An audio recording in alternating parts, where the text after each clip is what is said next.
जय हिंद दोस्तों। आज का हमारा टॉपिक है राजा राम मोहन रॉय।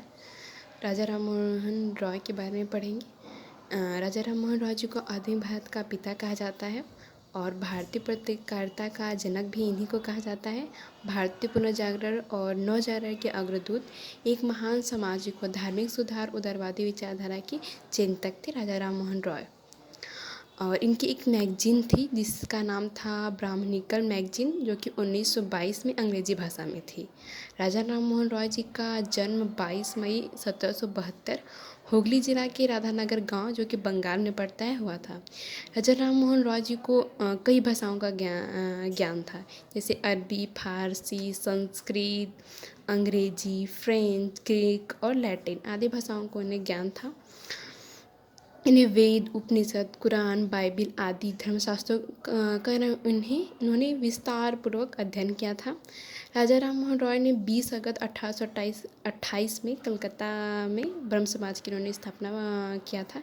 ये बहुत ही इंपॉर्टेंट क्वेश्चन है, इसे याद रखिएगा कि ये क्वेश्चन बार बार पूछे जाते हैं कि ब्रह्म समाज की स्थापना जो है कहाँ हुई थी, तो कलकत्ता में हुई थी। इनके पिता का नाम रमाकांत रॉय था और माता जो थी वो तानी देवी थी।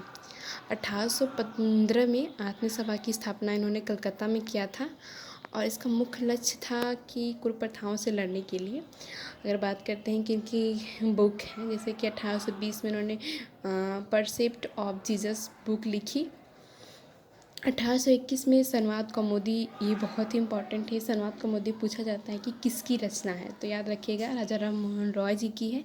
किस भाषा की है, तो बंगाली थी। क्या है ये, तो पत्रिका है।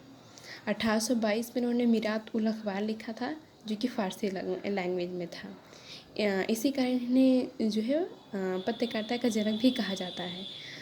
1817 में हिंदू कॉलेज की इन्होंने स्थापना की और इन्होंने हिंदी कॉलेज की स्थापना जो है वो डेविड हेयर के प्रयासों से, मतलब सहयोग के कारण ही 1817 में इन्होंने किया था।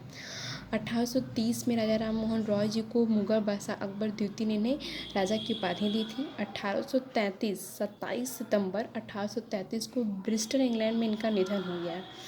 1866 में मैरी कारपेंटर ने एक बुक लिखी है, the last day in England of the Raja Ram Mohan Roy, बहुत ही इंपॉर्टेंट है। आगे बढ़ते हैं। 1809 में पहला ग्रंथ फारसी में इन्होंने लिखा था, जिसका नाम था तोहफल उल मुहद्दीन, जो कि एकस्वरवादियों के उपहार में प्रकाशित हुआ था। जाति प्रथा की कठोरता और अतार्किक रीति रिवाज अंधविश्वासों का इन्होंने काफ़ी ज़्यादा विरोध किया। 1816 में इन्होंने वेदांत सोसाइटी की स्थापना किया था। जो मैंने इस टॉपिक में पूरा टू द पॉइंट लिखा है, बहुत ही शॉर्ट नोट्स हैं। 1821 में उन्होंने कलकत्ता यूनिटेरियन कमेटी की स्थापना किया और 1828 में उन्होंने सती प्रथा के खिलाफ आंदोलन किया, जो कि 4 दिसंबर 1829 अनुच्छेद 17 के अंतर्गत गवर्नर जनरल बेंटिंक ने अवैध घोषित कर दिया। जो सती प्रथा था उसको किसने अवैध घोषित किया था, तो गवर्नर जनरल बेंटिंक ने। 1820 में जो इनकी जो पुस्तक थी, अभी मैंने पीछे बताया था कि प्रिंसेप्स ऑफ जीसस नामक पुस्तक, जो कि 1823 में उन्होंने लिखा था, जॉन डिग्वी के प्रयासों से ये लंदन में प्रकाशित हुआ।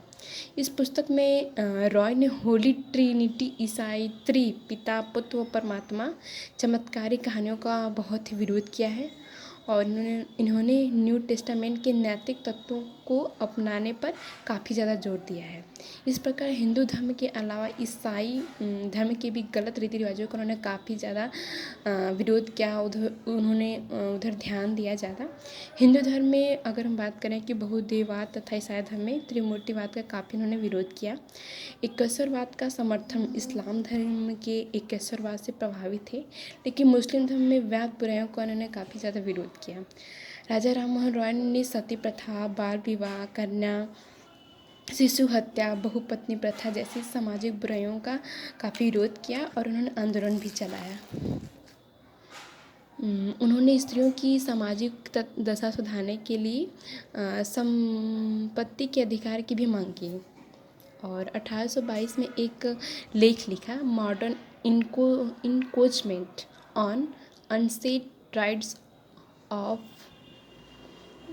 Females according to the Hindu law of inheritance. आगे बात करते हैं कि 1855 में जो हिंदू कॉलेज था वो दो भागों में बट गया, एक हिंदू स्कूल हो गया और एक दूसरा जो था वो प्रेसिडेंसी कॉलेज। राजा राम मोहन रॉय जो थे हेराल्ड ऑफ न्यू एज कहा जाता है और यूरोप की यात्रा करने वाले ये प्रथम भारतीय थे जो इन्होंने 1829 में इंग्लैंड गए थे। राजा राम मोहन रॉय की मृत्यु के बाद ब्रह्म समाज को आगे बढ़ाने का श्रेय जो है महर्षि देवेंद्र नाथ टैगोर जो कि रविन्द्रनाथ टैगोर के पिता थे और केशव चंद्र सेन ने किया था। 1839 में देवेंद्रनाथ टैगोर ने तत्वबोधिनी सभा की स्थापना की और जो बंगाली मासिक पत्रिका है देवेंद्रनाथ टैगोर की तत्वबोधिनी, ये काफ़ी पूछा जाता है। इन्होंने सभा भी की थी और मासिक पत्रिका भी निकाला था तत्वबोधिनी।